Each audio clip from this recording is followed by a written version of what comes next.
ও যুবক, 14 তারিখে ফুল দেওয়ার লেগা পাগল হয়ে যাও, 31st নাইটে রাত মানানোর জন্য দেওয়ানা হয়ে যাও, আর তোমার জন্য মুহাম্মদুর রাসূলুল্লাহ এখনো চোখের পানি ঝরাইতেছে রওজায়ে আতহার।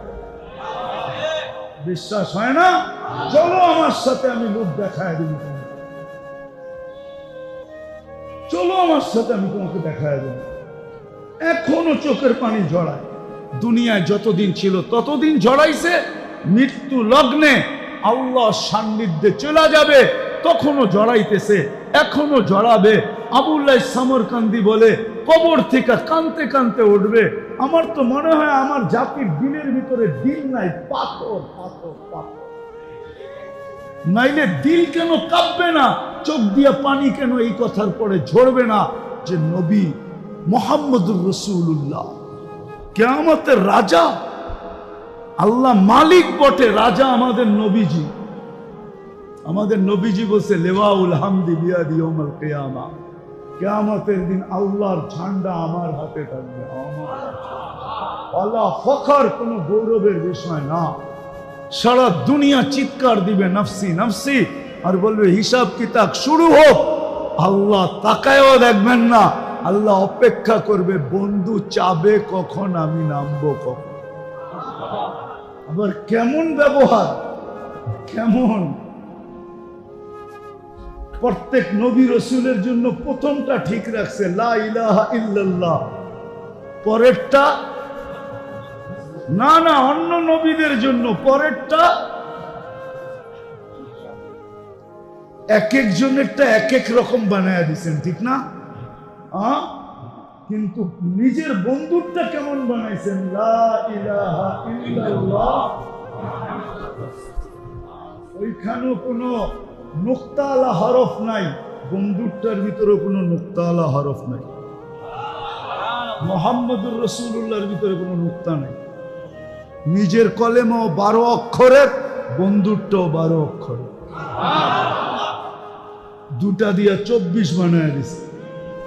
আমাগো দিন রাত 24 ঘন্টা। দিন রাত কত? দিন রাত 24। এটাও একটা কারণ আছে, ওটা পরে বলবো।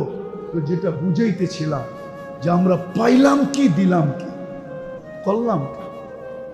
আজকে তো এই জন্যই আমরা নির্যাতিত। তাহলে এই উম্মত তো নির্যাতিত হওয়ার কথা না। এই উম্মত নির্যাতিত হয় তো হয় কিভাবে? কিভাবে নির্যাতিত হয়, কিভাবে নিষ্পেষিত হয়, কিভাবে ঘৃণিত হয়, কিভাবে দীক্ষিত হয়। সারা দুনিয়া এদের পয়সা দিয়ে লালিত পালিত। 70% সম্পদ সারা দুনিয়ার মুসলমানের কাছে। কি যারা ব্যবসা করেন, ব্যাংক চালান, জানেন না কি 70% মুসলমানের কাছে না? তেল কয় পার্সেন্ট মুসলমানের কাছে? দুনিয়া 70% মুসলমানের কাছে। গ্যাস 70% মুসলমানের কাছে। দুনিয়ার সবচেয়ে বড় টাকা মুসলমানদের কাছে। সোনার পাহাড় মুসলমানদের কাছে। কোন জিনিসটা নাই মুসলমানদের কাছে? বলেন কোনটা নাই? সব মুসলমানদের কাছে। হ্যাঁ, দুনিয়াকে খাওয়া শিখাইছে মুসলমান। মুসলমান থেকে বেশি খায় কে? বলুক না কেউ মুসলমানদের থেকে বেশি খায় কিনা। হ্যাঁ, পিজা একটা খাওন নাকি মিয়া? হ্যাঁ, বার্গার একটা খাওন, হটডগ একটা খাওন। এটার খাওন কয় কে? আমারে বুঝান তো, এটা খাওন নাকি? হ্যাঁ, কি নুডলস একটা খাওন? দুনিয়ারে খাওন শিখাইছে কে? মুসলমান শিখাইছে। মুসলমানের চেয়ে বেশি আইটেম খায় কে? আমি তো পরীক্ষিত। 2008-এ আমি ইটালিতে বসছি বলোনিয়া খাইতে। তো আমার পাশে এক শিল্পপতি বসছে, নবমুসলিম ইটালিয়ান। তো বলতেছে, মুফতি সাহেব আমার বিশ্বাস হয়ে গেছে।